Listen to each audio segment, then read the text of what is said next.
El tema de enfermedades de transmisión sexual ya se vio. Recuerden que en el cronograma estaba más adelante, pero les estoy compartiendo en mi pantalla la modificación del cronograma. Entonces, ya les voy a compartir también el chat, pero para que ustedes vean los temas que aún están pendientes y hasta dónde van los temas del segundo parcial de bacteriología. Entonces, estamos en la fecha de 10 de octubre. Pues vamos a ver el tema de sepsis. Ayer vimos lepra y anteriores semanas infecciones en piel. El día de mañana, endocarditis bacteriana. Y luego la próxima semana, 13, esta osteomelitis, artritis séptica, clase invertida de postre, o sea que sí les voy a dejar actividad independiente a este puente. No olvides que te puedes conectar a través de un link. El tema osteomelitis, artritis séptica que estoy señalando dura 35 minutos, un tema corto. Entonces ya les publicaré el link y la fecha límite de envío este fin de semana puede ser hasta el domingo, por ejemplo. ¿Listo? Ya les publicaré. Entonces, hasta aquí, estoy utilizando una flechita negra. Hasta aquí, incluyendo el tema de osteomelitis, iría para el parcial la próxima semana. Ya a partir del 16 de octubre, miércoles y jueves, comenzaríamos a ver el tema de infecciones intestinales, gastrointestinales. Esos ya no entran en el parcial. Y obviamente el día viernes es la fecha programada del parcial que no se mueve y así está desde el comienzo. Bueno. Una vez terminemos de ver infecciones intestinales, entonces pasamos a ver gastritis por Helicobacter pylori e infecciones del sistema nervioso central, meningitis, tétanos, botulismo, infección urinaria, zoonosis bacterianas y finalizamos con infecciones oportunistas.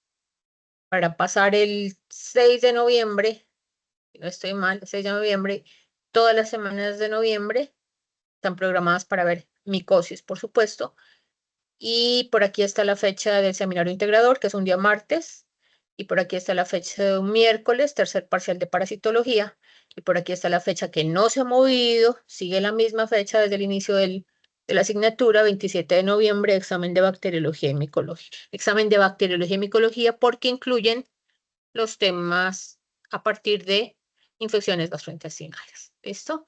Repito, los temas del parcial incluyen para este segundo parcial de bacteriología, osteomelitis y artritis séptica. Entonces hoy les voy a hablar de sepsis, mañana de endocarditis bacteriana. Bueno, el tema de la fecha del tercer parcial, que alguien me preguntaba, no, pues no se mueve y si no ha habido ninguna eventualidad, ¿no? Es el 27 de noviembre, por supuesto. Esas fechas siguientes son ya de las prácticas realizadas de bacteriología. Entonces, hablemos de sepsis jóvenes, porque es un tema muy preocupante en cuanto y de gravedad en el paciente. Es un tema que requiere un adecuado manejo en el paciente. De lo contrario, pues conlleva a una alta mortalidad, por supuesto. No sé si inicia grabación, qué pena, voy a revisar. Creo que no he iniciado grabación. Ah, sí. Sabes que no he ingresado esa grabación. El objetivo es identificar al paciente cuando está en estado de sepsis para tomar las medidas necesarias, instaurar las medidas necesarias, de entre ellas corresponde a llevarlos a un paciente crítico y necesita hospitalización en unidad de cuidado intensivo. Bueno, objetivo, sacarlo de ese estado del paciente y objetivo, pues, que se salve, por supuesto. Bien, por lo tanto, a pesar de que es un proceso desencadenante bastante complejo, involucra muchos sistemas afectados en el ser humano, una afectación de múltiples sistemas simultáneamente, pues en este momento, en esta clase, me limitaré a dar los conceptos, a explicar los conceptos. Más adelante ustedes, cuando ya vayan o estudien medicina interna y en el internado, por supuesto, pues se van a enfrentar a ese tipo de pacientes y, por supuesto, con sus médicos tutores, pues tomarán las medidas del caso. Entonces, el objetivo es de esta clase, definiciones y las causas de sepsis. Y como pueden observar en el título de esta diapositiva, ¿me confirman qué título tengo en esa diapositiva, por favor? ¿Alguien me dice? Dice SIRS, septicemia y Y shock shock tóxico. tóxico, entre paréntesis, séptico. Muy bien. Séptico. Bien, objetivo, establecer esas diferencias, porque de pronto, si en antes haber estudiado eso, parece igual, ¿no es cierto?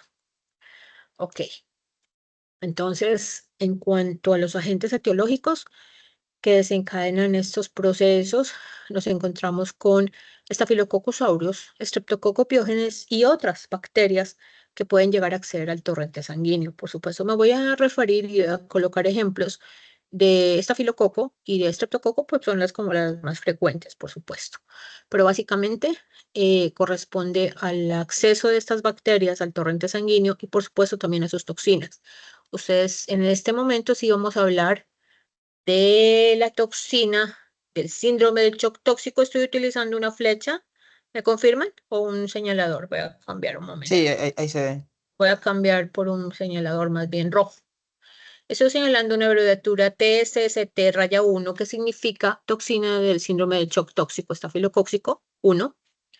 Y estoy mencionando otra abreviatura S mayúscula, P minúscula, E minúscula, exotoxina pirogénica de Streptococcus pyogenes. Listo, estas voy a colocar, para explicar el tema, voy a colocar estos dos ejemplos, por supuesto. Eso no significa que sean las únicas bacterias que desencadenen sepsis, por supuesto que habrá otras, por supuesto que nos faltan aún estudiar.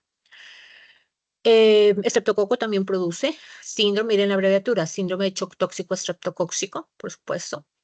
Y esas toxinas liberadas por estas bacterias, que usted ya sabe que son exotoxinas, tienen un comportamiento, obviamente, por su composición química, pues son antígenos para nosotros, para nuestro sistema inmunológico. Nuestro sistema inmunológico los va a reconocer como antígenos y va a activar, obviamente, nuestra respuesta inmunológica inflamatoria, por supuesto, en nuestras células.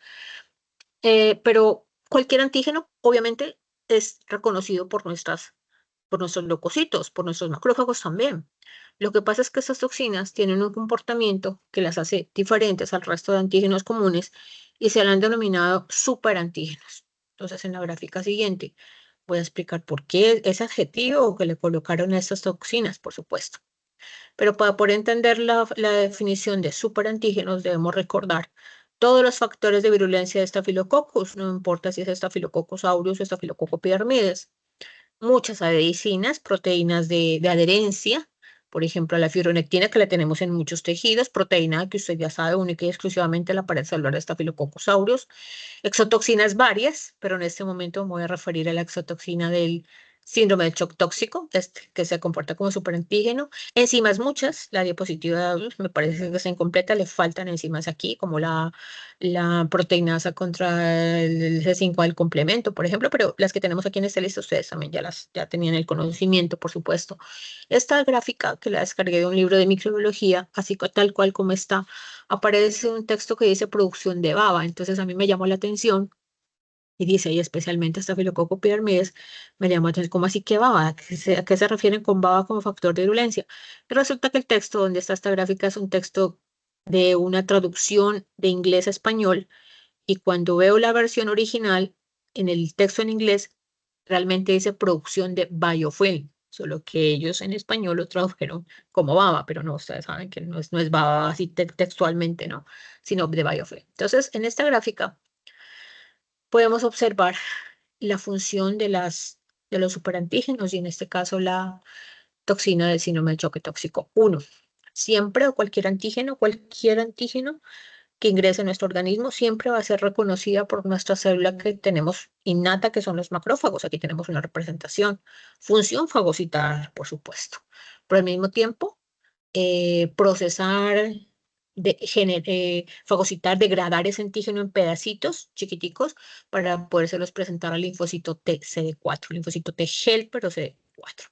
Eso lo haría frente a cualquier antígeno, una célula fagocítica. Pero estas toxinas, en este caso la TSC1, se considera superantígeno porque no necesitó ser degradada en pedacitos por la célula presentadora de antígeno. Estas exotoxinas, por ejemplo, del Staphylococcus aureus y del Streptococcus pyogenes, está representada de color rojito en esta diapositiva, se une al receptor del macrófago en color naranja y directamente activa los linfocitos T sin necesidad de que este macrófago la haya procesado en pedacitos o péptidos. Entonces, ¿por qué le colocaron superantígeno? Porque cuando se activa el linfocito T, obviamente ya conocemos que va a liberar citoquinas, es el que manda. El linfocito T es el general de nuestras células de defensa, de nuestra sangre, de nuestro sistema inmunológico, y el que da las órdenes. ¿Cómo las órdenes? Liberando sustancias químicas para activar al resto de células, por supuesto, y las llamamos citoquinas proinflamatorias. Cualquier antígeno que sea fagocitado, que sea fagocitado por un macrófago, va a ser degradado en pedacitos y el macrófago le va a presentar un pedacito o péptido al linfocito T.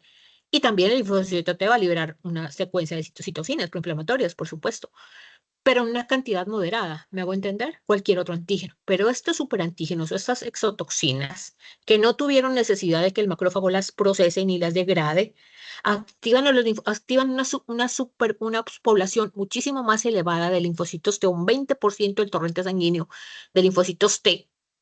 Y entonces la concentración y nivel de citoquinas liberadas en nuestro torrente sanguíneo van a ser exageradamente altas. La concentración de estas citoquinas que libera el linfocito T helper. Ustedes han escuchado el término, yo creo que sí ya lo han escuchado en virología de pronto, el término de tormenta de citoquinas. ¿Alguien me comenta si ya han escuchado este término? Tormenta de citoquinas. Sí, profe, ya. Bueno, entonces sí me están entendiendo el concepto. Es una cantidad exagerada, una concentración súper elevada de citocinas producidas por el linfocito T activado en el torrente sanguíneo. Es normal que libere citocinas, pero una cantidad moderada. Y función de esas citocinas, activar otras células, activar poblaciones que entran en mitosis para que vengan a ayudar en la defensa, por supuesto. Pero en este caso, esos superantígenos que no necesitaron que la célula presentadora de antígeno del macrófago lo procese, activaron en alta proporción linfocitos T y por ende alta concentración en nuestro torrente sanguíneo. Esa exagerada o alta concentración de esas citoquinas repercute en nuestros tejidos. O sea, está bien liberar citoquinas, lo que pasa es que en alta concentración el proceso se revierte hacia nuestros propios tejidos en cuanto al daño. Bueno, por eso se llaman superantígenos. Pero, ¿por dónde ingresaron estas bacterias? Pongamos el ejemplo de estafilococo o streptococcus, usted ya sabe, numerosos procesos infecciosos. En esta diapositiva solamente coloqué algunos, pues, algunos. Ahora bien, ese proceso infeccioso, para que la bacteria logre acceder al torrente sanguíneo jóvenes, tiene que ser un proceso infeccioso en piel y tejido blando, superficial o profundo. ¿Ustedes qué dicen? Para que la bacteria logre acceder al torrente sanguíneo. La respuesta es lógica. Ese proceso infeccioso que ya vimos tiene que ser superficial o profundo para que si la Profundo. bacteria alcance profundo. Ejemplo, lo estoy señalando, abscesos. Ejemplo, miositis. Ejemplo, fascitis necrotizante. Son procesos infecciosos profundos, obviamente, con mayor factibilidad que la bacteria ingrese al torrente sanguíneo. Pero también hemos visto otros, neumonía. Falta ver el video de osteomelitis, que dura 36 minutos. Endocarditis lo vamos a ver mañana. O sea, si me dicen endocarditis, proceso infeccioso del tejido del revestimiento de las válvulas cardíacas, obviamente las bacterias tuvieron que llegar por torrente sanguíneo, por supuesto. ¿Listo? Entonces, ese es el foco de infección. El foco de infección, los microorganismos tuvieron que haber llegado, ingresado al torrente sanguíneo. Causas muchas. En esta diapositiva coloqué algunas, pero hay muchas más, por supuesto. Factores de virulencia de Staphylococcus aureus. La diapositiva que les estoy compartiendo nos complementa el resto de enzimas, ¿no es cierto? Proteína A, por supuesto. Toxinas, aquí está, no es la única la toxina del síndrome de shock tóxico. Nosotros ya hemos visto la toxina exfoliativa. ¿Listo? Pero recuerden que depende del serotipo y si tiene los genes del Staphylococcus para producir o generar esa toxina. ¿Bien? Ok. Entonces, conclusión, ¿por qué son superantígenos? Porque no necesitan ser procesados por el macrófago para activar al linfocito T. Activan hasta 20% de los linfocitos T simultáneamente en nuestro torrente sanguíneo y esos linfocitos T están reproduciéndose por mitosis en clones, en clones, en clones y obviamente cada uno de ellos va a liberar una exagerada concentración de citoquinas en nuestro torrente sanguíneo y esa cantidad exagerada de citoquinas es la responsable de la sintomatología en el paciente con sepsis. Una representación gráfica de un macrófago y le está presentando un pedacito del antígeno al linfocito T. Esta gráfica corresponde a una presentación de antígeno normal y corriente, o sea, lo que debe suceder normalmente. Pero un superantígeno no hace esto. Un superantígeno de una vez se pega a los receptores de ambas células y de una vez activa el linfocito T, sin necesidad de que este macrófago lo haya procesado y degradado. Bien. Otra representación gráfica, célula presentadora de antígeno macrófago, un receptor para poder presentarle ese pedacito de antígeno al linfocito T Situación normal lo representan aquí con una figura geométrica y el linfocito T tiene receptores. Ok, le presenta el pedacito de antígeno para que ese linfocito T se active, situación normal. Pero un superantígeno, observen, no necesita, no necesitó que el macrófago lo procese. Se une por fuera de los receptores y activa directamente a los linfocitos T. Bueno, entonces vean las definiciones, jóvenes, y utilicemos esta gráfica. Bien. Existen muchas bacterias de las que hemos estudiado, pero hoy estamos colocando el ejemplo de Staphylococcus aureus y Streptococcus pyogenes que pueden acceder al torrente sanguíneo verdadero. ¿Cómo se llama? ¿Cuál es el término correcto que vamos a utilizar? ¿Quién lo quiere leer, por favor? ¿Quién lo quiere leer, por favor? Bacteriemia. Bacteriemia, y quiero que noten que va con una letra I en la mitad. No es bacteremia, no es, sino bacteriemia. Bien, ustedes ya vieron, ya vieron, ya estudiaron más bien numerosos virus que también tienen acceso al torrente sanguíneo. Obviamente lo designamos con el término de viremia. Se debe tener bien claro a esas alturas de la vida cuál es virus, por supuesto. En parasitología también van a estudiar. Algunos, no todos, tienen la parásitos hemáticos. Entonces hay un capítulo para estudiar en parasitología de parásitos hemáticos con la doctora María Janet. Por ejemplo, el parásito del paludismo, que se llama Plasmodium, por supuesto, y habrá otros, y tienen acceso al torrente sanguíneo. En hongos también. Entonces, el término aquí que no está escrito sería parasitemia. ¿Bien? En bacteriología utilizamos bacteremia, y cuando veamos hongos que causan micosis sistémicas, obviamente se va a confirmar la presencia de la estructura fúngica en la sangre, porque el paciente está en estado de fungemia. Muy bien, eso ya lo conocemos y lo estamos asociando, por supuesto. Siendo así que hay presencia de una bacteria, de un hongo, de un parásito, de un virus en el torrente, obviamente se activan nuestros leucocitos, nuestros neutrófilos, nuestros macrófagos que también van al torrente sanguíneo. Están en los tejidos, pero migran hacia el torrente sanguíneo, se vía linfática hemática, y entonces activan totalmente la respuesta inflamatoria. ¿Listo? Y esa respuesta inflamatoria, ya que tenemos una bacteria, un parásito, un hongo en la sangre, jóvenes, esa respuesta inflamatoria ¿es solamente localizada o es en todo el cuerpo, en todos nuestros órganos o sistemas? ¿Cuál es la respuesta, por favor? ¿Quién es el que está contestando? Cuando se activa la respuesta inflamatoria, teniendo una bacteria en la sangre, un hongo en la sangre, un parásito, un virus en la sangre, ¿esa respuesta inflamatoria es localizada solo en un órgano o es esa respuesta inflamatoria sistémica en todos nuestros órganos o tejidos? En todos nuestros tejidos. ¿Cuál es la respuesta, por Sistémica. favor? Sí, muy Es bien, muy sistémica bien, porque muy bien, muy bien, los que están atentos. Entonces, la definición es síndrome de respuesta inflamatoria sistémica. Miren la abreviatura. Síndrome de respuesta inflamatoria sistémica frente a la bacteria, la del hongo, el parásito en la sangre, pues que son muchas copias, ¿no? De virus, bacterias, hongos y parásitos, muchas que se empiezan a multiplicar. Síndrome de respuesta inflamatoria sistémica. Lo llamamos con esos términos, ¿ok? Pero para que se active una respuesta inflamatoria sistémica en todo nuestro organismo, en todos nuestros tejidos, no solamente es de tipo infeccioso, hay otras causas, si estoy utilizando un señalador, hay otras causas que desactivan la respuesta inflamatoria sistémica. Un paciente con quemadura de tercer grado, obviamente se activa toda la respuesta inflamatoria sistémica. Por ejemplo, tengo otros casos, pancreatitis, un trauma, y también se activa la respuesta inflamatoria sistémica. Entonces, no únicamente es por agentes infecciosos en el torrente sanguíneo, hay otras causas no infecciosas donde se activa la respuesta inflamatoria sistémica. Bien, vamos por partes en las definiciones. Para llegar al caso de shock séptico, necesitamos primero tener en cuenta estas definiciones. Vamos a adelantar. Síndrome de respuesta inflamatoria sistémica. Y el paciente experimenta o el médico detecta en su paciente algunos hallazgos semiológicos, algunos datos clínicos en el paciente. ¿Cómo se confirma que su paciente se encuentra en un estado de síndrome de respuesta inflamatoria sistémica? Y entonces aquí tenemos los parámetros que el médico evalúa en su paciente. Y los enumero. Fiebre mayor de 38, fiebre o hipotermia, dependiendo del caso, puede ser no infeccioso, ¿no es cierto? Puede ser no infeccioso la causa de respuesta inflamatoria, entonces puede haber hipotermia menor de 36, frecuencia cardíaca mayor de 90, taquipnea, y en el hemograma, el cuadro hemático, un examen paraclínico de rutina, hemograma, detecta la cantidad y clases de eritrocitos, la cantidad y clases de leucocitos, la cantidad de plaquetas.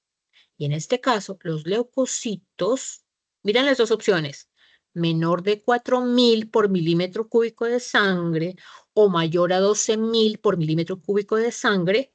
Entonces, cuando están, el rango normal de leucocitos por milímetro cúbico de sangre es de 5.000 a 10.500, el rango normal. Pero un paciente con síndrome de respuesta inflamatoria sistémica presentará leucopenia menor a 4.000 o leucocitosis mayor a 12.000, 13.000, 15.000, 20.000, etcétera. Leucocitos por milímetro cúbico de sangre. Repito, un rango normal de 5.000 a 10.500 leucocitos, todos tenemos por milímetro cúbico de sangre. Pero en este caso, si la causa del síndrome de respuesta inflamatoria sistémica son microorganismos, necesariamente esos leucocitos, y son bacterias sobre todo, esos leucocitos aumentan del rango normal. Y este parámetro lo puede medir, lo puede evaluar el examen que se llama hemograma. Ahora viene una explicación. ¿Por qué los leucocitos se aumentan en cantidad por milímetro cúbico de sangre? Y ya les voy a explicar en una gráfica lo que significa bandas. Ejemplo, leucocitos en el torrente sanguíneo. Tengo una gráfica representativa del leucocito polimorfonuclear neutrófilo segmentado. Miren el núcleo segmentado. Neutrófilo todos tenemos, por supuesto. Cuando hay un germen en un tejido y después en el torrente sanguíneo, obviamente, ¿no? El macrófago es el que lo detecta, por supuesto, en el tejido. El macrófago lo fagocita. Recuerden que el macrófago libera citoquinas. ¿Para quién? Para llamar a que otras células le vengan a ayudar a fagocitar, para que vengan otros macrófagos a fagocitar, para activar al neutrófilo que está en la sangre, que también le venga a ayudar. Repito, macrófago en tejidos, neutrófilo está en la sangre, célula sanguínea, leucocito. Pero el macrófago, cuando fagocita en los tejidos, liberando citoquinas proinflamatorias, por ejemplo, la 8, por ejemplo, es quimiotáctica de neutrófilos, la libera esa sustancia química y hace que los neutrófilos se salgan del torrente sanguíneo. ¿Por dónde se salen? Estoy señalando. ¿Cómo se llaman estas células rosadas, por favor? Las células que tapizan los vasos sanguíneos, ¿cómo se llaman estas células rosadas? ¿Endoteliales? Células ¿qué? Endoteliales. ¿No es cierto? Están unidas, como en todo tejido, obviamente. Pero ¿qué ven aquí en este espacio, por favor, que estoy señalando? ¿Cómo ven ese espacio entre las células endoteliales? ¿Cómo lo ven? ¿Abierto o cerrado? ¿Abierto? Abierto. Muy bien. ¿Por qué razón se abrió el espacio entre las células endoteliales? Porque varias citoquinas que libera el macrófago en el tejido, varias de ellas de interleuquina 1, el factor de necrosis tumoral, induce vasodilatación y por eso los espacios se abren entre las células endoteliales, facilitando la salida de quién por esos espacios, de los neutrófilos leucocitos. Ellos van rodando velozmente en el torrente sanguíneo, pero cuando el macrófago libera las citoquinas, ellos empiezan a frenar. Las citoquinas llegan al torrente sanguíneo, el que liberó el macrófago y el linfocito T. Llegan al torrente sanguíneo las citoquinas, ellos reciben las citoquinas y empiezan a frenar tan velozmente que iban, pero empiezan a frenar porque alguien los está llamando. ¿Quién? Las citoquinas que libera el macrófago. Y de paso esas citoquinas abren los espacios. El neutrófilo empieza a detenerse, empieza a adherirse a las células endoteliales y sale por los espacios y llega a ayudarle al macrófago ¿a qué? A fagocitar, por supuesto. ¿Qué órgano es el que fabrica nuestros leucocitos? Pues ¿qué órgano tejido más bien, ¿no? La médula ósea. Nosotros tenemos células madre pluripotenciales hematopoyéticas en la médula ósea. Células madre que dan origen a los leucocitos, a los eritrocitos, a las plaquetas. Nuestros leucocitos primero, la médula ósea, son inmaduros. Ellos van sufriendo un proceso de maduración y la médula ósea los saca al torrente sanguíneo cuando los leucocitos están maduros. Ejemplo, el polimorfonuclear neutrófilo segmentado tiene su núcleo segmentado. Mira, hasta 3 segmentos tiene un solo núcleo, pero segmentado. Ya el neutrófilo ya está maduro. ¿Listo? Pero en este momento el proceso infeccioso se está saliendo. ¿De dónde es que se está saliendo? ¿De dónde a dónde se está saliendo? Este leucocito PMN se está saliendo ¿de dónde a dónde? ¿De la sangre al tejido? De la sangre al tejido, por los espacios que están abiertos, consecuencia de la vasodilatación, ¿no es cierto? Entonces la médula se detecta, dice, se están saliendo los glóbulos rojos, los glóbulos blancos, se están saliendo, no están en un valor normal en el torrente sanguíneo. Entonces la médula se empieza a mandar más. ¿Para qué? Para normalizar el número de células sanguíneas en la sangre que se están saliendo. En este caso, los leucocitos polimorfonucleares empieza a mandar más y más. Y los neutrófilos, obviamente, los neutrófilos ya maduros, pues hacen mitosis, obviamente, como cualquier célula. Y por esa razón se aumentan en el torrente sanguíneo cuando el médico solicita el examen de hemograma mayor de 12.000. Van a estar súper elevados. ¿Por qué razón están súper elevados en el torrente sanguíneo? ¿Por qué razón? Mayor de 12.000, ¿por qué razón? Porque los produjo la médula ósea en respuesta En respuesta a bien, en respuesta a qué bien. ¿A qué? ¿A qué a se la están? salida Ellos de que están está saliendo saliendo. porque el macrófago les está llamando, ajá. Ellos están saliendo, pero al menos le llegan señales químicas a las células madre pluripotenciales hematopoyéticas de que, mira, se están saliendo los leucocitos, necesitamos fabricar nuevos para normalizar el volumen, la volemia en el torrente sanguíneo. Entonces manda, y los manda pues rápidamente, ¿no? O sea, no es que se espera. Pues entonces aumenta el número de estos, pero aquí les muestro cómo es un neutrófilo maduro, que abajo estoy señalando con su núcleo segmentado, tiene gránulos también, por supuesto. Un eosinófilo, otro leucocito sinófilo, también tiene núcleo segmentado y también es granuloso. Un monocito es mononuclear, miren, un solo núcleo riñonado, pero no tiene tantos gránulos, mire, el citoplasma es limpio. Y un linfocito que también es mononuclear, miren, eosinófilo, neutrófilo y basófilo, que no tengo la imagen, son polisegmentados. Pero monocito y linfocito son mononucleares y el citoplasma es casi liso. Y miren en un extendido de sangre periférica, los que están de color lila o gris clarito, no sé cómo lo ves, son eritrocitos. Por aquí hay un puntico que es una plaqueta, por acá otro puntico que es otra plaqueta. Y miren los leucocitos polimorfonucleares. El microbiólogo, el bacteriólogo, en el examen de hemograma hace un conteo de leucocitos polimorfonucleares por milímetro cúbico de sangre, o un equipo automatizado, o el microbiólogo corrobora cuántos leucocitos polimorfonucleares tiene ese paciente por milímetro cúbico de sangre, y el microbiólogo o bacteriólogo es el que determina el número de leucocitos que tiene ese paciente por milímetro cúbico de sangre. Como pueden ver en la parte superior, estos neutrófilos están maduros. ¿Por qué están maduros? Porque tienen su núcleo segmentado, mira, están bien, o sea, normal, ¿no es cierto? Pero cuando la médula se empieza a mandar y mandar y mandar neutrófilos para compensar los que se están saliendo, señalo por aquí, los envía inclusive hasta inmaduros. ¿Qué significa inmaduros? ¿Que el núcleo qué? ¿Que el núcleo no está qué? No está segmentado. No está segmentado. Bien, los llamamos neutrófilos en banda. Así se llaman los neutrófilos inmaduros. Y el microbiólogo o el equipo automatizado los observa y los detecta a los neutrófilos inmaduros. Y dice, este paciente tiene tantos neutrófilos maduros y tantos neutrófilos inmaduros. Cuando el médico lee el examen del resultado del hemograma y lee que los leucocitos están por mayor de 12.000 y que hay porcentajes de neutrófilos en banda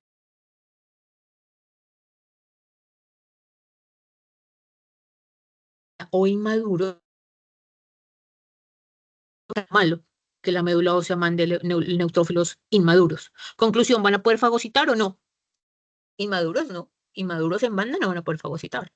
¿Eso en qué le traduce al médico? Ah, ¿por qué la médula ósea está mandando neutrófilos inmaduros? Porque hay tantas bacterias para fagocitar que se están saliendo del torrente sanguíneo, que la médula se empieza a producir neutrófilos, pero no alcanza a mandar los maduros. Alcanza a enviar algunos inmaduros. Por esa razón me devuelvo. El hemograma en un paciente con síndrome de respuesta inflamatoria sistémica presentará leucocitosis, leucopenia menor de 4.000 o leucocitosis, en el caso de procesos infecciosos, leucocitosis mayor de 12.000, pero quiero, o 10% de bandas, o 10% de leucocitos neutrófilos en bandas.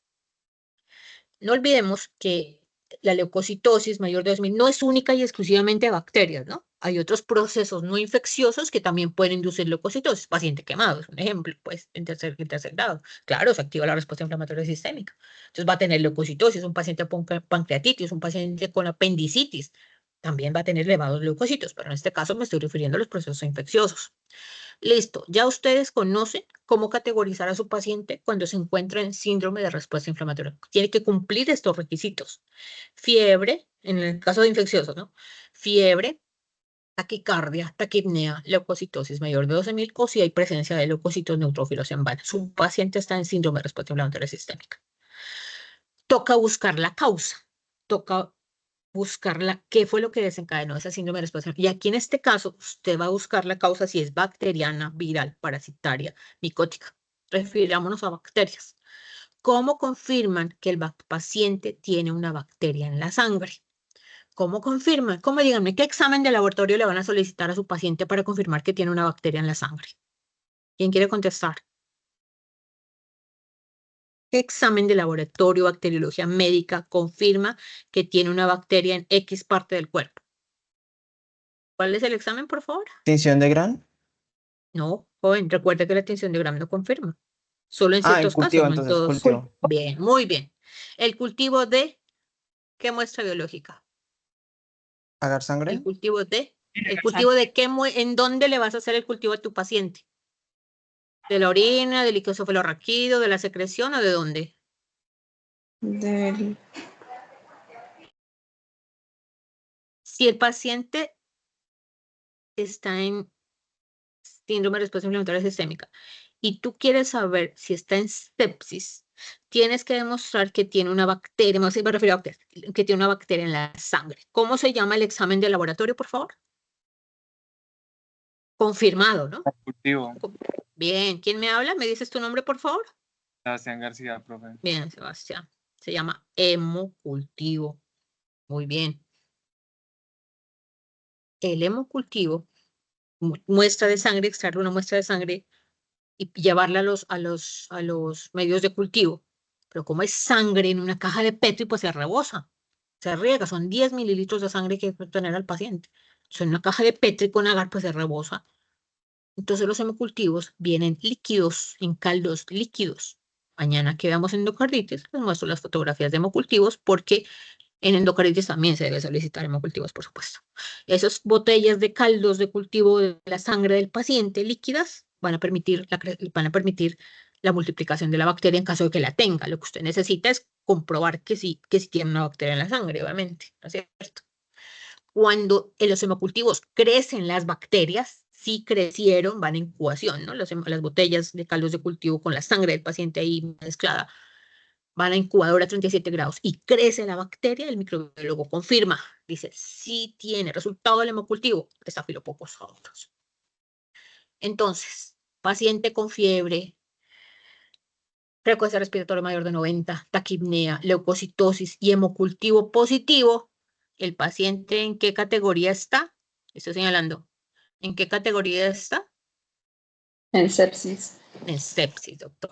El paciente está en sepsis. Ahora, usted tiene que tener presente cómo va a manejar ese paciente. ¿Listo? Voy a ir avanzando en los conceptos. Entonces, sepsis, ¿qué es? El paciente está en un síndrome de respuesta inflamatoria sistémica y la bacteria o el microorganismo está demostrado. Dice aquí, sospechoso o demostrado. Pues, obviamente está demostrado, obviamente que sí, o sea, está en sepsis. Bueno, demostrado en bacterias con hemocultivo. Ya la profe Janet les explicó cómo se confirma el caso, cómo se confirma que tiene un virus el paciente, eso ya les explicó.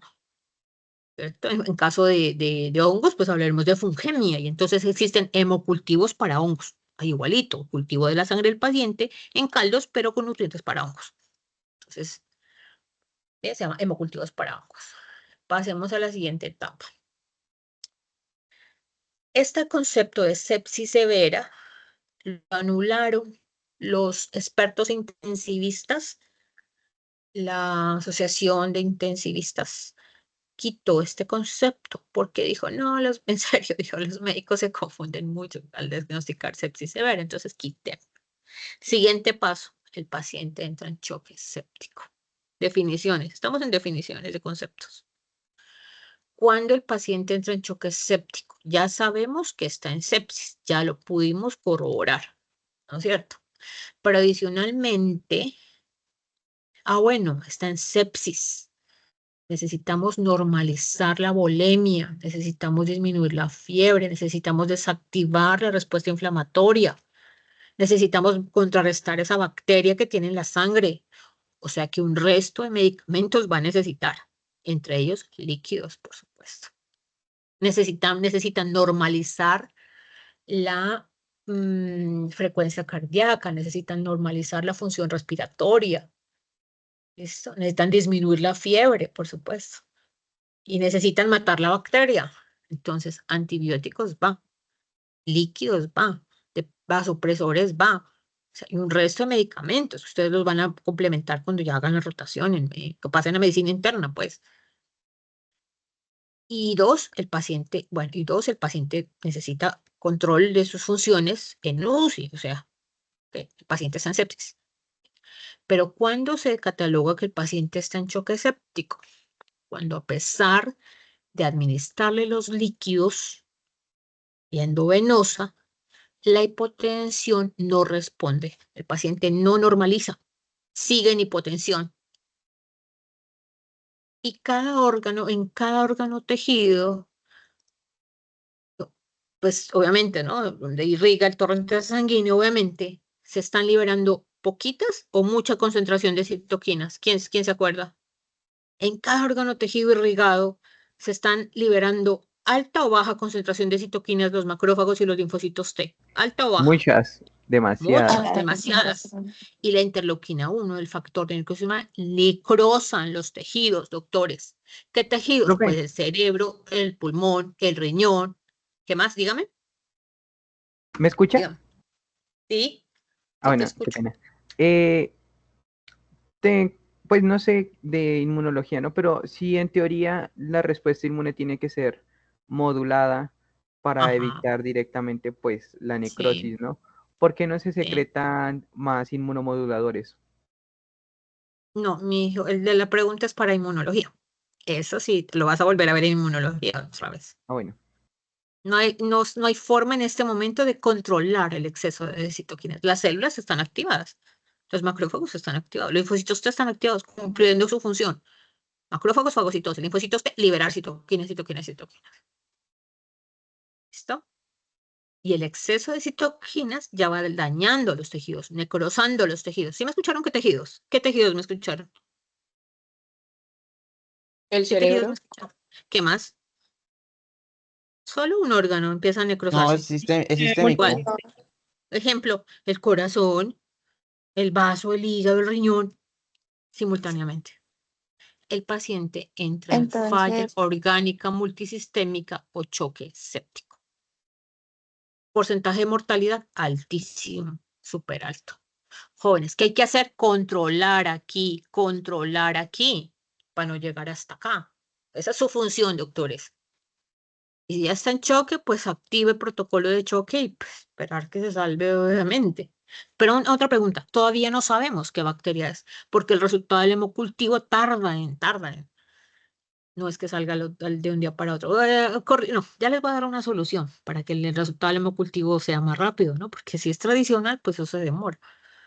Pero ya les voy a mostrar en la siguiente diapositiva, en la siguiente, que tenemos una opción de obtener el tipo del microorganismo en menor tiempo. Obviamente, usted lo necesita, ¿no? Pero mientras sale el resultado del hemocultivo, ¿usted espera que le salga el resultado para iniciar antibióticos o inicia antibióticos de amplio espectro? ¿Usted qué dice? inicia antibióticos de amplio espectro. Exacto, todavía no sabes hay que esperar unas horas para el resultado del hemocultivo. Entonces inicias antibiótico de amplio espectro, por supuesto, que le cubre gran positivas y gran negativas, obviamente verificando el proceso infeccioso, o sea, dónde es que lo tiene, ¿no es cierto? En dónde es que lo tiene. Si el proceso infeccioso es por gran positivas, que usted sabe un absceso, pues inicie para cefalosporinas una vez, o banco, ya que ya está hospitalizado el paciente. Definición de choque séptico. Es cuando el paciente está en qué? ¿Está en qué? En sepsis. Y no responde a qué. Con líquidos no responde a qué. Exacto. No Causando hay hipotencia. normalización. Y no responde. Y entra en falla orgánica multisistémica. Hacemos la gente. Shock séptico. Constituye un subgrupo dentro de la sepsis, caracterizado por falla circulatoria. Todos los órganos empiezan a fallar en sus funciones. Anormalidades metabólicas y celulares que aumentan marcadamente la mortalidad. ¿Qué es shock séptico? Es sepsis con hipotensión persistente y refractaria que a pesar de líquidos y a pesar de vasopresores no responde. No responde el paciente. ¿Bien? Pero existe un dato muy, no muy común, no sé, no es tan común, pero necesitamos que ustedes tengan el conocimiento que una de las causas de síndrome de shock tóxico es el mal uso de los tampones vaginales. Síndrome de shock tóxico producido por el mal uso, desencadenado por el mal uso de los tampones vaginales. Y quiero hablarles de esto en unos 30 minutos, por favor. Chicas, están atentas, chicas. No es que a uno no me, no, a mí nunca me va a dar esto. Todas estamos expuestas a que nos dé un síndrome de estafilococo, síndrome shock tóxico por el mal uso de tampones por la toxina del síndrome del shock tóxico de estafilococcus aureus. La siguiente gráfica es para los muchachos porque las chicas sí me entienden. Entonces, función de los tampones vaginales, absorber la sangre menstrual. Chicos hombres, muchachos hombres, quiero que vean esta imagen para que ustedes observen hasta dónde llega el tampón vaginal. El tampón vaginal está formado por fibras sintéticas, no necesariamente algodón, fibras artificiales de material absorbente, cuya función es absorber la sangre menstrual. Observen hasta dónde llega el tampón. La mujer se debe introducir el tampón correctamente, obviamente por la vagina, obviamente, pero miren la profundidad en la que tiene que llegar. Las chicas me entienden, si el tampón está mal colocado, causa escozor, causa irritación. El tampón tiene que, miren, hasta el cuello del útero tiene que llegar. Si está bien colocado, no le causa ninguna molestia al hombre. Me acuerdo en una clase, algún muchacho llega y le pregunta a la comer, ¿y te duele? Chicas, ¿qué le contestamos a los muchachos? ¿Y te duele cuando te colocas el tampón? Chicas, qué le contestamos a los muchachos? ¿Alguna chica? No, ¿Duele colocarse el tampón? no. No, porque ellos ven esta imagen y dicen, ¡ay, mira hasta dónde tiene que llegar el tampón! Este hilo que ven es ¿para qué? Todos los tampones traen un hilo. ¿Para qué, chicas? Expliquémosle a los muchachos, Para chicas, imagínate. ¿Para qué, chicas? retirarlo. Para retirarlo. Muy bien. Es para eso, correcto. Ok. Pero el tampón, a medida que va absorbiendo la sangre menstrual, va aumentando de volumen, como si fuera una esponja, ¿cierto? Cuando ya esté totalmente la capacidad de absorción del tampón, está en su totalidad, las fibras sintéticas del tampón empiezan a rozar el epitelio vaginal, a rozar. Las fibras sintéticas, es material sintético. Y al introducirse el tampón, chicas, ¿no es cierto? Irremediablemente se puede introducir estafilococo que está en la zona perivaginal. ¿Sí hay estafilococo por aquí? Sí, en la zona perivaginal, claro que sí.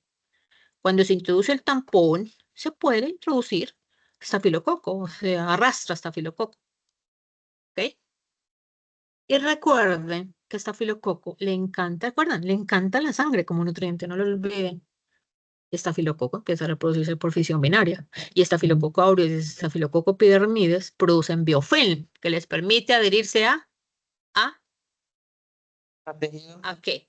y ¿A también cuál? ¿A cuál? tejido ¿A y cuál puede estoy ser de señalando aquí? mantener ¿Le al permite adherirse a tampón, cuál estoy señalando? ¿A las fibras artificiales de quién? el El tampón. ¿De tampón quién? por ¿Que miel. está saturado de qué? De sangre, que es el alimento favorito de ellos. Entonces, estafilococo aureus se queda aquí adherido. No es porque la mujer tenía estafilococo en la vagina, sino porque ¿qué? ¿Cómo llegó el estafilococo a la vagina? Al ¿Cuándo, chicas? Por medio introducirse, del tampón. Al introducirse el tampón. Es que yo necesito, los chicos, hay tampones que se introducen con los dedos. La mujer tiene que introducírselo el tampón con los dedos. Obviamente se arrastra. Pero las chicas me entienden que hay tampones con aplicador, ¿no es cierto, chicas? ¿Para qué se le aplican tampón con aplicador, chicas? Para impulsarlo dentro de la vagina. Para no tener que Y manipular no el tampón. introducir qué. Y no introducir qué. Las manos. Las manos, muy bien. Pero es mi chicas, y ahora yo estoy virtualmente aquí ahora para explicarles a los muchachos lo que es un tampón con aplicador, pero creo que más adelante tengo una imagen. Claro, son más costosos, obviamente. Pero si no se puede comprar tampones con aplicador, pues toca con los dedos, muchachos. El dedo, mira hasta dónde tiene que ir el dedo para que el tampón quede bien colocado.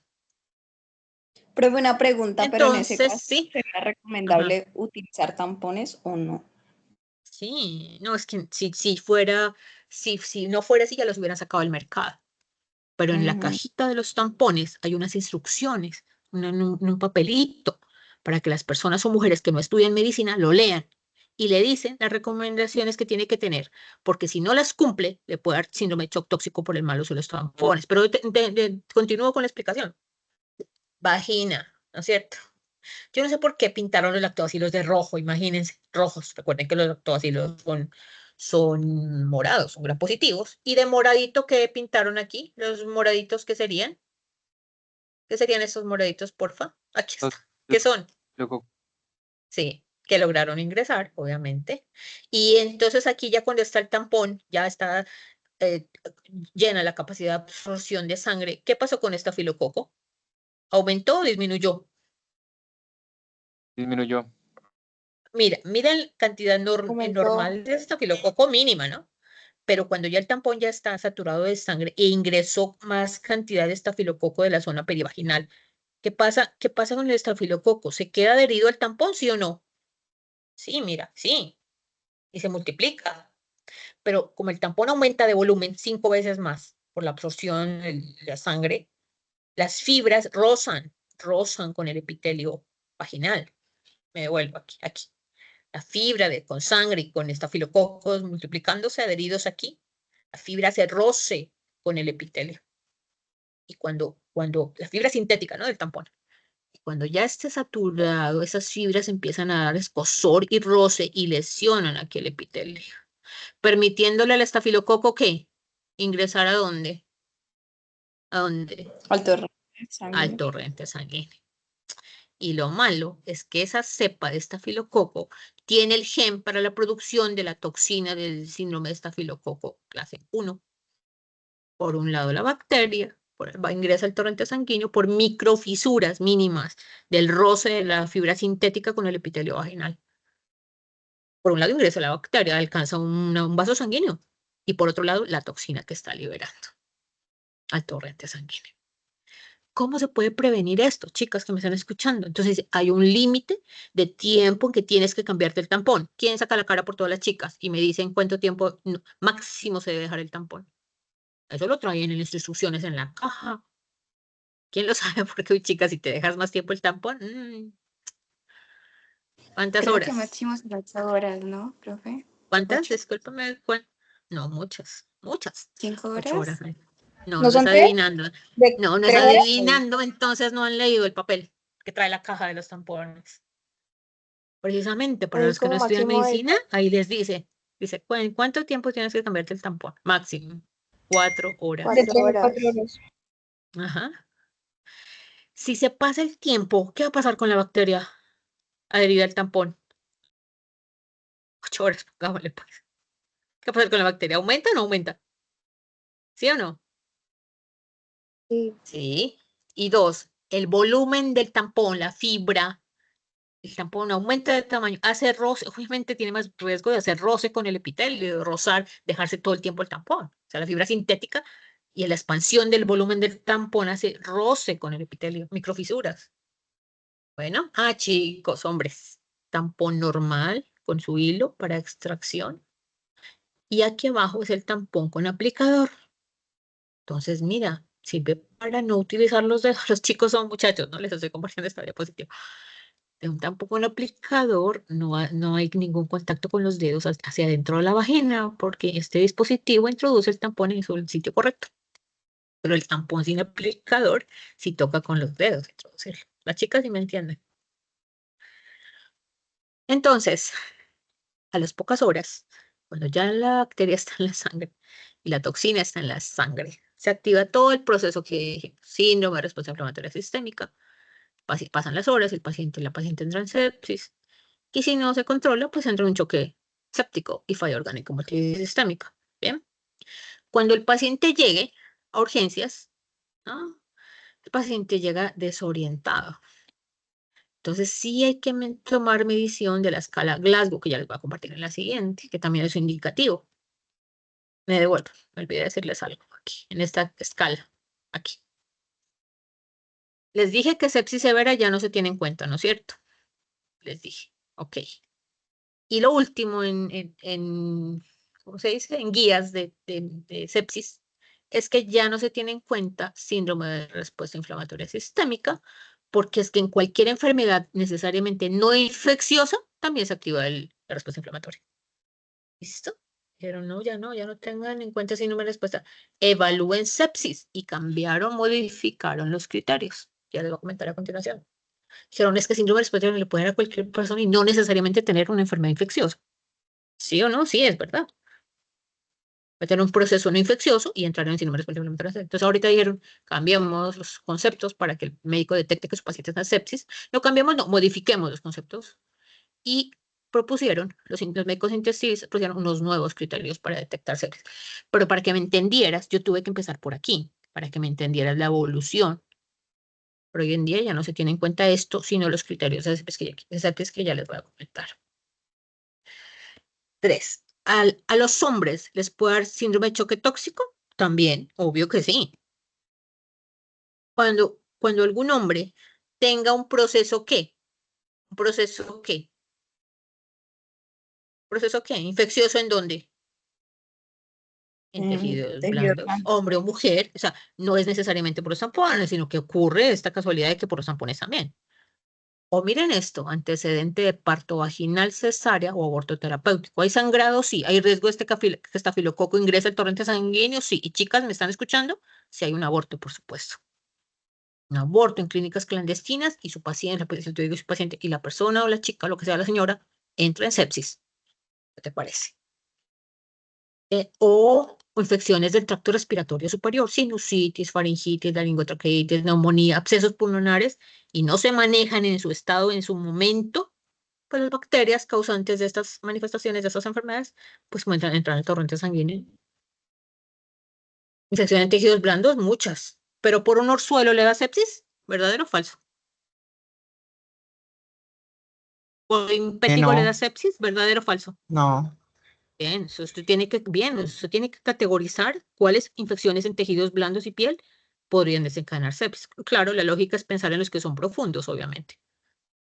Abscesos, por supuesto que sí. Un absceso que no se controle en su punto, en su foco, desencadena sepsis. Y si no se controla, pues es un shock séptico, obviamente.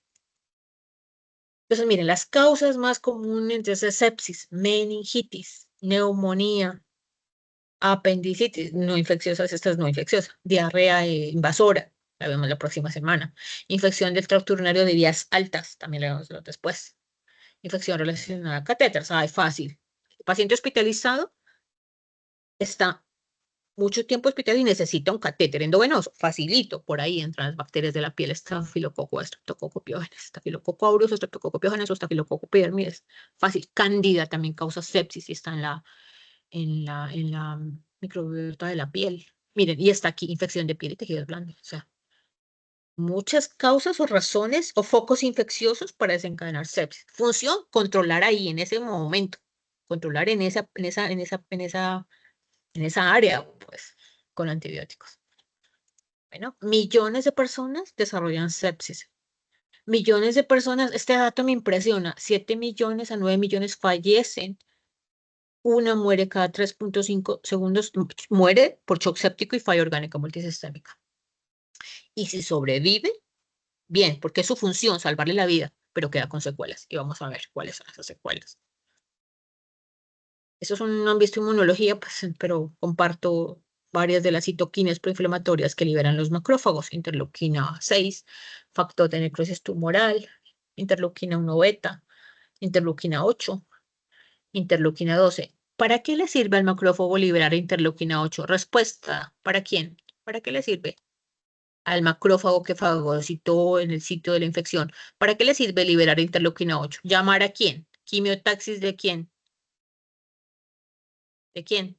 Neutrófilos y basófilos. Neutrófilos. Ahí, ¿te acuerdas que te expliqué que llegan los neutrófilos? Se salen del torrente sanguíneo. Otras citoquinas van a activar la cascada de la fiebre. Bien, muchas de las citoquinas que libera activan la cascada de la fiebre. Bueno, se lo van a ver en inmunología. De pe a pa van a estudiar las funciones de las citoquinas proinflamatorias. Resumen: microorganismo. Ay, si es gram negativa. Y si es gram negativa y tiene lipopolisacárido en la membrana externa. ¿Listo? Y cuando el macrófago fagocite y deja pedacitos de lipopolisacáridos en el torrente sanguíneo, porque el macrófago desintegra la bacteria, pero quedan fragmentos de pared de bacteria, obviamente. Y los linfocitos T en sangre liberan exageradamente citoquinas proinflamatorias. Consecuencia, activar la inflamación, ¿no? Fiebre, dolor, edema, ¿saben, no? Los signos de la inflamación. Pero otras consecuencias son activación incontrolada de la cascada de coagulación. Otras consecuencias de la exagerada concentración de citoquinas proinflamatorias en el torrente sanguíneo, síndrome de estrés respiratorio. Y esa elevada concentración de esas citoquinas por milímetro cúbico en el torrente sanguíneo conduce a, ¿también a qué? ¿También a qué, jóvenes? A daño celular endotelial y fallo orgánico, que se ven todos los órganos donde hay irrigación sanguínea, obviamente. Entonces, tu paciente detecta su fiebre, hipotensión, taquicardia, taquipnea, ¿ok? Y cuando una persona tiene una bacteria en la sangre, entonces hay eritema, pero no en un pedacito de la piel, miren, un eritema difuso generalizado. Primero, exantema maculopapular difuso. Demasiados punticos rojos que aquí tú los ves como unas placas rojas, eritematodas. Esto, pero el paciente incluye, y esas placas, ese exantema maculopapular eritematoso generalizado, ¿incluye dónde? Es generalizado, tronco, cara, extremidades, pero incluye también dónde. Punticos rojos Plantas. en las plantas y en las palmas también. Ok. Y comienza en un lapso de tiempo, unas horas, comienza a descamar, donde se presenta el exantema maculopapular, fiebre, hipotensión, taquicardia, taquipnea, leucocitosis, ¿cierto? Y el exantema empieza a descamar, como están observando, pero quiero que observen la secuencia. Y con el paso de las horas, ¿qué observan ahora en este niño? ¿Áreas de qué? Bien. ¿En una sola localización o mira en la cara, en el tórax, en las extremidades?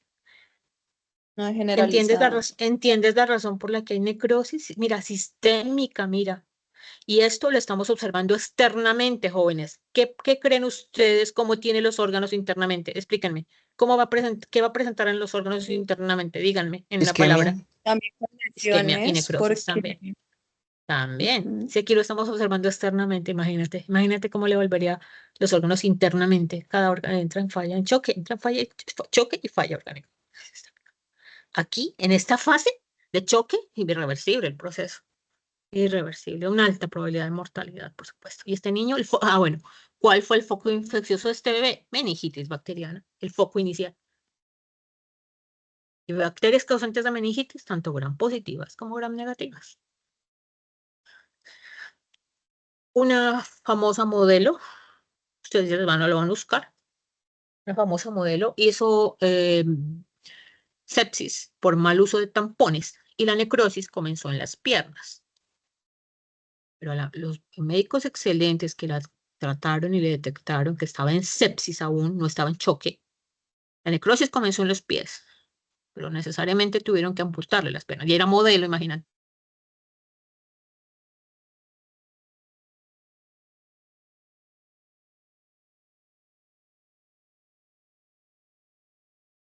Que malo no es.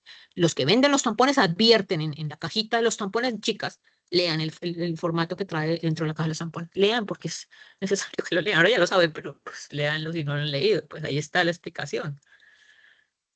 Bueno, entonces ahora les digo la solución. Necesitan ustedes rápido el nombre de la bacteria que está presente en el hemocultivo, ¿sí o no? Sí, necesito saber con exactitud para tratarlo específicamente, ¿sí o no?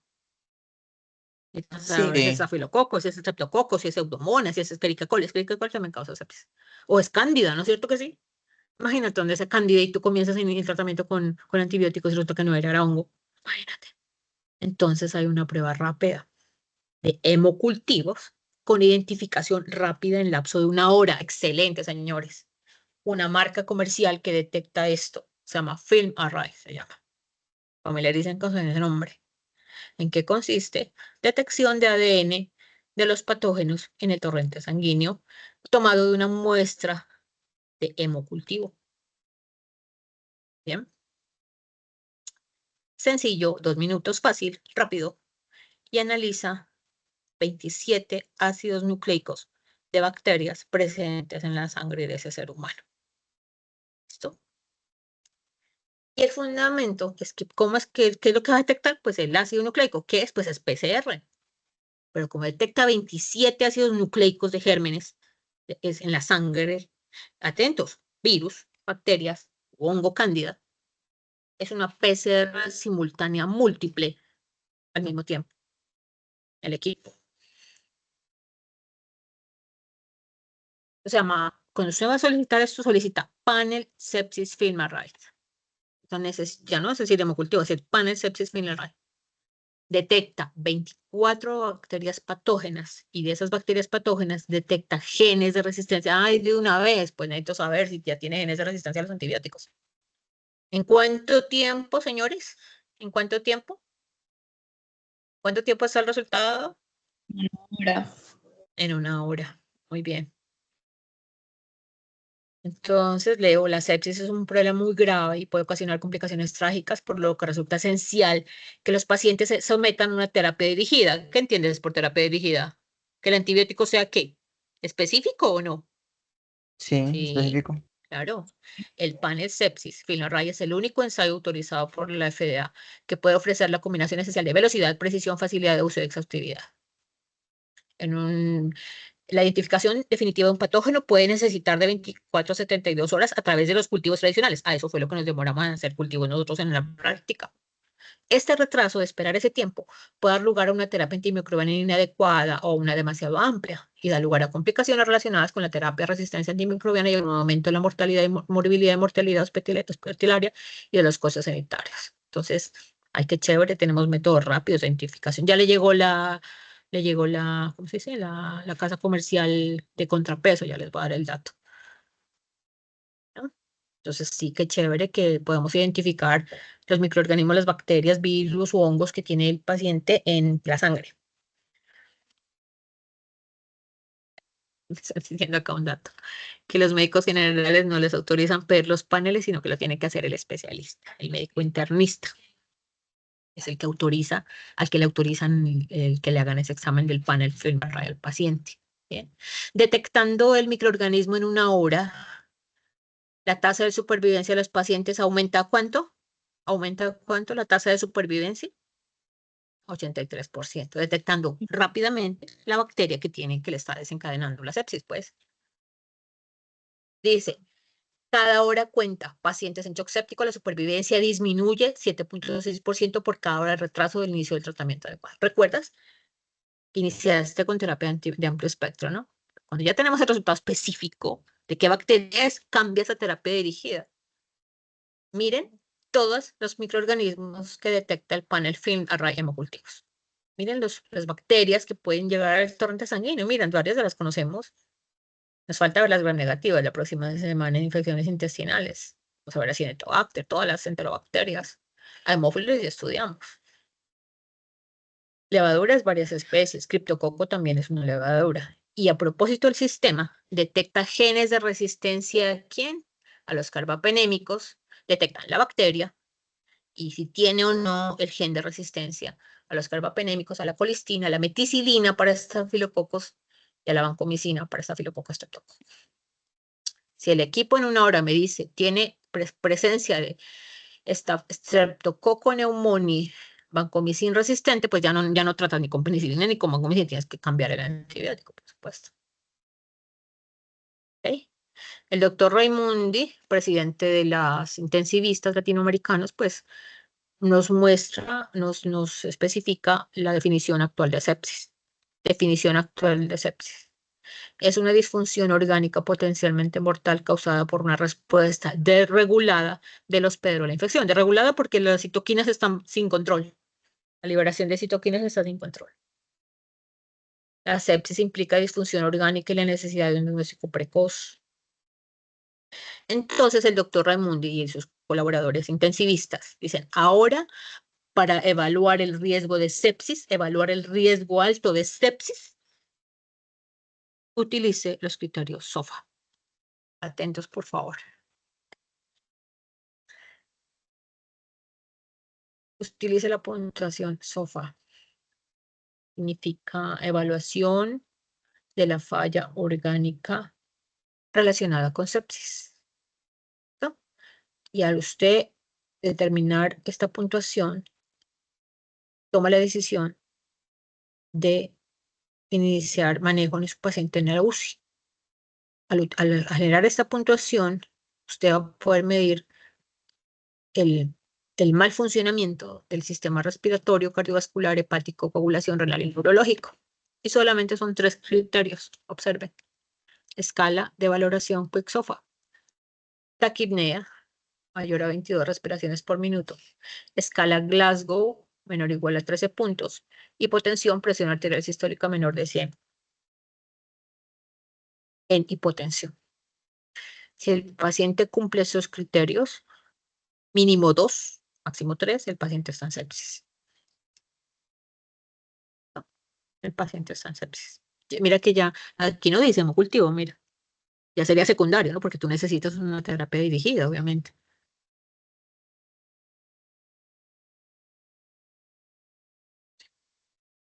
Sepsis y Quick-SOFA. Más un hemocultivo positivo, pues el paciente está en sepsis, obviamente. Entonces, para el diagnóstico de sepsis, pues primero la sospecha clínica, identifica el foco de infección, aplica los criterios SOFA, solicita hemocultivos por métodos automatizados, panel FilmArray hemocultivo, aquí está. Bueno, completar con medidas fondo, dice aquí. Hay muchos videos en YouTube que te explican toda la complejidad de la respuesta inmunológica exagerada en una sepsis. Finalmente, no es que sea un solo medicamento para el tratamiento de la sepsis, y no estamos en la clase de medicina interna, ¿no? Entonces necesita llevar a UCI el paciente, necesita normalizar la función respiratoria, necesita desactivar la respuesta inflamatoria, corticosteroides, líquidos necesita, antibióticos necesita, ventilación necesita, líquidos necesita, controlar el foco de la infección. Si hay que debridar, pues debridamiento, recuerden, hay que controlar el foco de la infección. Si es un absceso, hay que limpiar, ¿no es cierto? O debridar, dependiendo del foco. Esto ya no, esto se los cambio aquí, aquí que está con mayor tamaño las letras. La primera hora, cuando usted determina que su paciente está en sepsis, la primera hora es crucial para tomar decisiones. Si usted deja pasar una hora más al momento que ha terminado sepsis, la probabilidad de mortalidad es alta. En esa primera hora tiene que tomar hemocultivos o FilmArray, líquidos, antibióticos de amplio espectro, tienes que comenzar lactato, vasopresores, o sea, al mismo tiempo, ¿no? En ese mismo rango de tiempo. Si dejas pasar más tiempo, la probabilidad de muerte es alta. Pero finalmente, esto es solamente un poquito de lo que usted va a ver en su carrera de medicina, la que usted escogió. Porque no solamente existe choque séptico, sino mira, choque hipovolémico, choque cardiogénico, choque anafiláctico, shock neurogénico, shock obstructivo. Hoy solamente hemos visto un pedacito de todo lo que te falta estudiar. En los jóvenes, entonces hay más tipos de shock. A lo largo del avance en los semestres, pues ustedes van a adquirir el conocimiento. Bien, bien, aquí tenemos un GIF de alguien, un estudiante de medicina. Lo generó. Y si nos vamos a shock séptico, vemos aquí un torrente sanguíneo con bacterias en la sangre por aquí. Mira. Aquí. Pero entonces no olvides que hay más clases de shock. ¿Listo, jóvenes? ¿Preguntas?